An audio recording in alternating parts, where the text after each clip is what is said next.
Hello and welcome to another Revised Common Lectionary daily reading. My name is Brandon Waite, and these are today's readings. Our first reading for today comes from Psalm 30.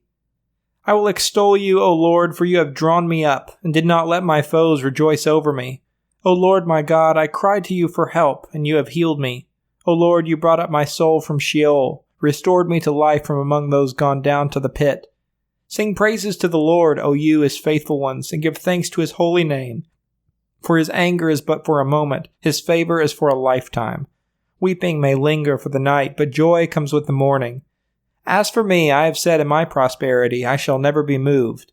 By your favor, O Lord, you have established me as a strong mountain. You hid your face, I was dismayed. To you, O Lord, I cried, and to the Lord I made supplication. What profit is there in my death, if I go down to the pit? Will the dust praise you? Will it tell of your faithfulness? Hear, O Lord, and be gracious to me. O Lord, be my helper.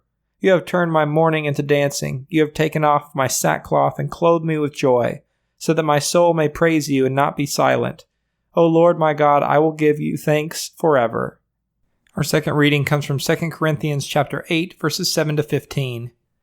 Now as you excel in everything, in faith, in speech, in knowledge, in utmost eagerness, and in our love for you, so we want you to excel also in this generous undertaking. I do not say this as a command, but I am testing the genuineness of your love against the earnestness of others.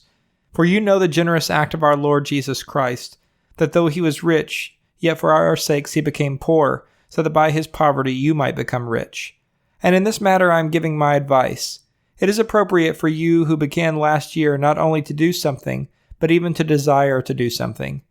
Now finish doing it, so that your eagerness may be matched by completing it in according to your means. For if the eagerness is there, the gift is acceptable according to the one who has, not according to the one who does not have. I do not mean that there should be relief for others and pressure on you, but it is a question of a fair balance between your present abundance and their need, so that their abundance may be for your need, in order that there may be a fair balance.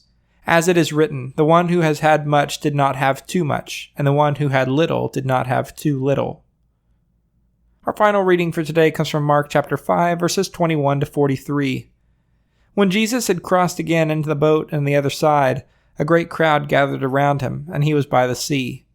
Then one of the leaders of the synagogue named Jairus came, and when he saw him, fell at his feet, and begged him repeatedly, My little daughter is at the point of death. Come and lay your hands on her, so that she may be made well and live. So he went with him, and a large crowd followed him and pressed in on him. Now there was a woman who had been suffering from hemorrhages for 12 years. She had endured much under many physicians and had spent all that she had, and she was no better, but rather grew worse. She had heard about Jesus and came up behind him in the crowd and touched his cloak. For she said, If I but touch his clothes, I will be made well. Immediately her hemorrhage stopped, and she felt in her body that she was healed of her disease. Immediately aware that power had gone forth from him, Jesus turned about in the crowd and said, Who touched my clothes? And his disciples said to him, You see the crowd pressing in on you. How can you say, Who touched me? He looked all around to see who had done it. But the woman, knowing what had happened to her, came in fear and trembling, fell down before him, and told him the whole truth. He said to her, Daughter, your faith has made you well. Go in peace and be healed of your disease. While he was still speaking, some people came from the leader's house to say, Your daughter is dead. Why trouble the teacher any further? But overhearing what they said, Jesus said to the leader of the synagogue, Do not fear, only believe. He allowed no one to follow him except Peter, James, and John, the brother of James. When they came to the house of the leader of the synagogue, he saw a commotion, people weeping and wailing loudly. When he had entered, he said to them, Why do you make a commotion and weep? The child is not dead, but sleeping. And they laughed at him.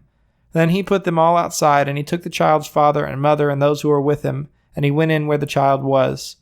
He took her by the hand and said to her, Talitha cum, which means, Little girl, get up. And immediately the girl got up and began to walk about. She was 12 years of age. At this they were overcome with amazement. He strictly ordered them that no one should know this, and told them to give her something to eat. This is the word of the Lord. Thanks for listening. I hope you'll return tomorrow for another Revised Common Lectionary daily reading.